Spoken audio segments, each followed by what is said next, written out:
Il est des personnes professant servir Dieu qui comptent exclusivement sur leur force pour obéir à sa loi, pour se corriger de leurs défauts et s'assurer le salut.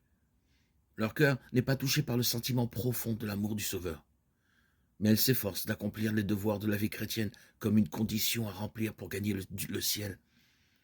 Une telle religion ne vaut absolument rien. Quand Jésus-Christ demeure dans un cœur, celui-ci est tellement rempli de son amour et de la joie de sa communion qu'il se cramponne à lui. Dans la contemplation du Sauveur, le moi est oublié. Son amour devient le grand mobile de toutes les actions. Ceux qui ont compris l'amour de Dieu ne se demandent pas quel service minimum ils peuvent lui rendre sans être rejetés. Ils ne visent pas au plus bas degré de la vie chrétienne, mais ils s'efforcent de se conformer parfaitement à la volonté de leur Rédempteur. Ils abandonnent tout et ils manifestent dans la recherche des choses éternelles un intérêt, une ardeur proportionnée à la valeur de l'objet de leur recherche. Un christianisme dépourvu de cet amour profond n'est qu'un verbiage creux, un vain formalisme, une corvée. Avez-vous le sentiment que c'est un sacrifice trop grand de tout céder au Seigneur? Vous demandez-vous, qu'est-ce que Jésus a fait pour moi?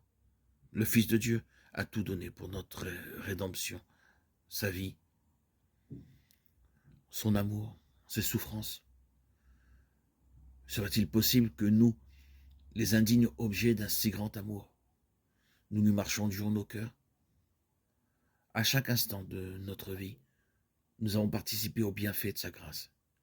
Et c'est pour cette raison que nous ne pouvons pas nous rendre compte de la profondeur de l'ignorance et de la misère dont nous avons été tirés.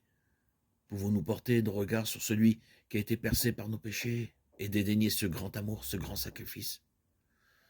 Peut-on, en contemplant la grande humiliation du Seigneur de gloire, se plaindre des luttes et des renoncements exigés pour entrer dans la vie éternelle? Maintes cœurs orgueilleux se posent la question. Pourquoi me repentir? Pourquoi m'humilier avant d'avoir l'assurance que je puis être accepté de Dieu? Je vous en prie, portez vos regards sur Jésus-Christ. Il était sans péché. Il y a plus. Il était le roi du ciel. Et par amour pour l'humanité, il s'est fait pécher à notre place. Il a été mis au nombre des malfaiteurs. Il a porté les péchés de beaucoup d'hommes. Et il a intercédé pour les coupables. Ésaïe 53, 12. En revanche, que sacrifions-nous quand nous nous donnons entièrement? Un cœur souillé par le péché, à purifier par son sang, à sauver par son amour infini. Et l'on trouve difficile de tout abandonner.